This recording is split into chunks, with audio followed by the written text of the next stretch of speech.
السلام عليكم خاوتي، مرحبا بكم من جديد في قناة المعاش دي زد، وين نحاولوا دايما نوصلوا لكم الحقيقة كاملة وبالدرجة السهلة بلا لف ولا دوران. اليوم نحكيو على موضوع راه داير ضجة كبيرة وخلى آلاف الناس يعيشوا بين الآمل والخوف.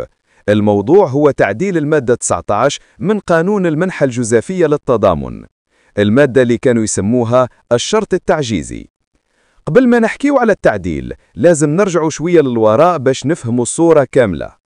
المادة 19 القديمة كانت تقول ببساطة ما كانش منحة لأي شخص إذا هو أو زوجه عندهم دخل مهما كان بسيط. يعني لو الزوجة تخدم شوية ولا الزوج عنده حتى مدخول بسيط كما منحة ولا تقاعد صغير يتقسم مباشرة. وهذا الشرط خلى آلاف الناس يتحرموا من المنحة، ومنهم ناس عندهم إعاقة 100% وناس مرضى بأمراض مزمنة وحتى كبار السن اللي ما يقدروش يخدموا. تخيل معايا واحد عنده إعاقة والزوجة تخدم بنصف وقت وتدي 10,000 ولا 15,000، والنتيجة يتقصى هو من المنحة اللي يعيش بها. لهذا سموها الناس المادة الظالمة ولا الشرط التعجيزي. التعديل الجديد هل راح يرجعونا للمنحة؟ المسؤول الأول على ذوي الاحتياجات الخاصة خرج مؤخرا وصرح باللي راهم يخدموا على تعديل المادة 19 باش ما تبقاش بنفس الصرامة وتولي أكثر إنصاف وعدل. الناس فرحوا وبدات التعليقات تنهال فيه. هل راح يرجعونا للمنحة؟ هل الأرامل والمطلقات راح يدخلوا؟ هل المرضى المزمنين راح يشملهم التعديل؟ لكن الغموض باقي. المدير اللي يتكلم ركز في كلامه على ذوي الاحتياجات الخاصة، وبالتالي بزاف ناس قالوا معناها التعديل خاص بالمعاقين فقط. وشنو من وضعية باقي الفئات كما الأرامل والمطلقات والمرضى المزمنين؟ ومن جهة أخرى كاين اللي قاز لا، المادة 19 في الأصل كانت عامة وتشمل الجميع، بالصح المسؤول هذا أضرب مثال فقط بفئته. يعني حتى الآن ما كانش تأكيد نهائي على شكون بالضبط راح يستفاد من هذا التعديل.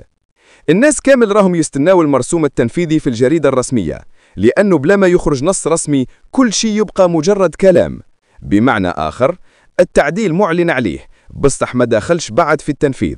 وهنا نحب نقول كلمة مهمة، ما تصدقوش كل شياعة تطلع في الفيسبوك، خلوا الأمور تمشي رسميا، وراه غير مسألة وقت حتى تصدر الجريدة الرسمية وتوضح كل حاجة حرفيا. في النهاية القضية أكبر من مادة. تعديل المادة 19 ماشي مجرد نص إداري، بل اختبار حقيقي لمبدأ التضامن الاجتماعي في بلادنا. السؤال اللي يطرح روحه اليوم، هل التضامن راح يكون شامل؟ يعني يشمل المعاق، المريض، الأرملة والمطلقة على حد سواء، ولا راح يكون محصور في فئة واحدة فقط؟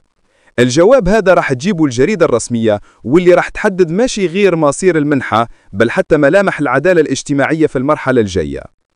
المعاش دي زاد يقولها بصراحة، ما زالت اللعبة ما سالتش، الفايزين والخاسرين ما زالوا ما بانوش، لكن اللي نتمناه هو إنصاف الجميع باش ما تكونش فرحة فئة على حساب فئة أخرى.